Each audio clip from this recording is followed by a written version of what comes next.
好啦，呢位先生係咪想報讀奇門遁甲班啊？係咧，OK，好，填張方先好冇啊？我哋都冇手噶啦，我幫你填啦。你叫咩名啊？雲松松嘛，係爸爸改嘛個名係咪？好啦，咁 email 填邊個啊？好啦，填媽媽嗰個啦，電話都填媽媽嗰個啦。OK，香港呢班好啦，我會問媽媽收錢噶啦，而家準備上堂啦。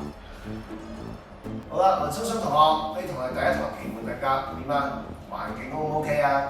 係咪好寬敞咧？搬咗之後仲寬敞啊！黑板夠唔夠大啊？呢個入邊位你哋知啦。夠大啦，成8寸啱晒啲近視眼啦，係咪？畫轉深啲，往呢度。爸爸咧？好啦，第一堂課日干係乜嘢？好啦，問你都唔知啦。日干係阿月，月喺邊啊？月喺呢度，一宮，知唔知？好啦，咦，唔開心喎你，係咪啊？係咪腸胃唔好啊？9成9係啦，今朝又唔食嘢。喂，專心啲啦，係退學啊！你都冇心機上嘅。